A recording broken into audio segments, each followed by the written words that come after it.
Greetings. I am Taban of a Mind Transformed, and this is Manna for your journey. If you've heard Christians talk, stumbled into a church service or two, um, read something online, listened to somebody speak online, chances are you've probably heard of the principle of reaping and sowing. And oftentimes, when you hear the principle of reaping and sowing, it's usually in a good context. Someone is talking about the harvest that they're looking forward to reaping for things that they've done that they feel like they should get a good return on.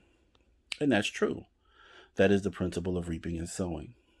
But the principle of reaping and sowing goes far beyond that because we can either sow to our spirit or we can sow to our flesh. And while we don't reap in every season, we don't reap every day, we sow every day.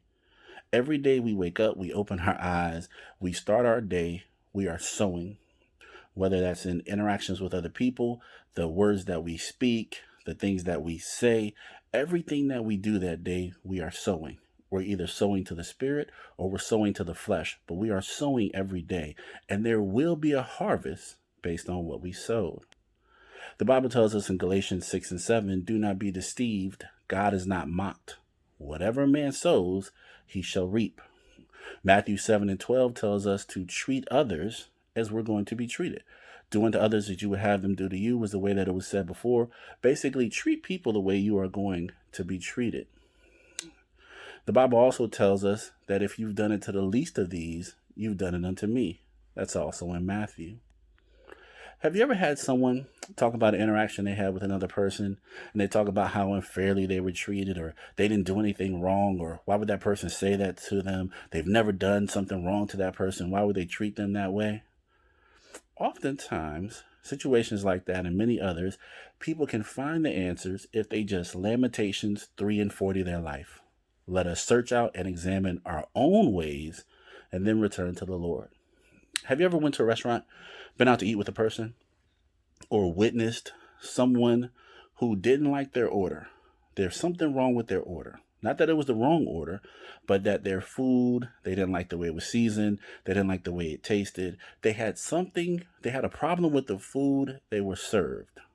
And yet they felt it was okay to take it out on the waiter or the waitress. The person who has nothing to do with the food they were served. They didn't prepare the food. They didn't season the food. They didn't cook the food. Their job is to take the food from the kitchen to the person.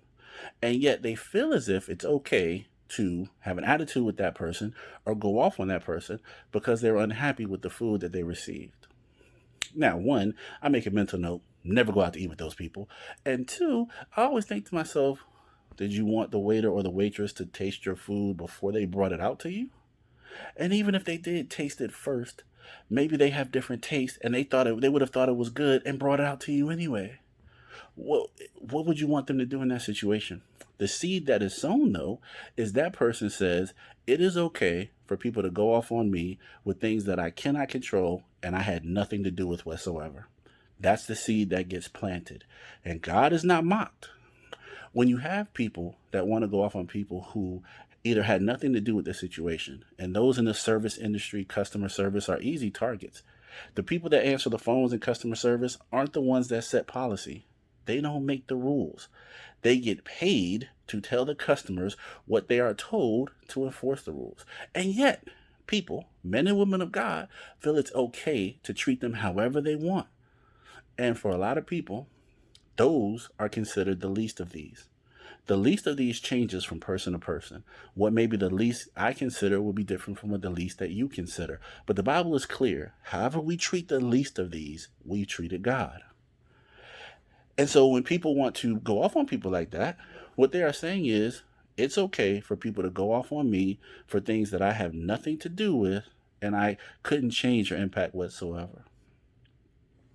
If people in Lamentation 3 and 40 their life, they would find someone that they potentially treated that way. And because the Bible is telling us to treat people the way you are going to be treated, they pretty much sowed that seed and they're reaping the harvest from it. God gave me an example a long time ago to help reinforce this principle. He showed me a person who always celebrated other people's birthdays on their job, and they loved birthdays, so they would go all in. They would make sure they got a nice cake. They would make sure that people had the card and was signed, and they would make it a big event. But when it became time to celebrate their birthday, people couldn't be bothered. They gave them some old half-store cake, wasn't anything special, barely remembered to get a card. A lot of people didn't even sign it, didn't even come by the break room, barely wished them a happy birthday, and they left, and they were mad. But the reason why that happened is because they had a family member who sent them a gift on their birthday. It was only a $5 gift card. This is what the person thought. But that $5 was the best that that family member could muster, and they discounted the gift. And so in return, when they sent something to the family member, they just haphazardly, randomly, without thought, just gave them a $5 gift card because that's all they got in the first place. They didn't give that person the best gift. They didn't put any thought into it. And they felt it was okay to treat them that way. We don't always reap where we sow, but we tend to reap in areas that are important to us. And because in this example, birthday was important to that person, that's where they reaped what they sowed. And people treated their birthday haphazardly as if they couldn't be bothered, the same way they treated that family member. Reaping and sowing is a principle that can be great when we've sown to our spirit and very unpleasant when we've sown to our flesh. But do not be deceived. We are going to reap what we sow. How we treat everybody every day matters. Well, that's all I have for you. Again, I'm Tabin of A Mind Transformed. This has been Manna for your journey. Be blessed.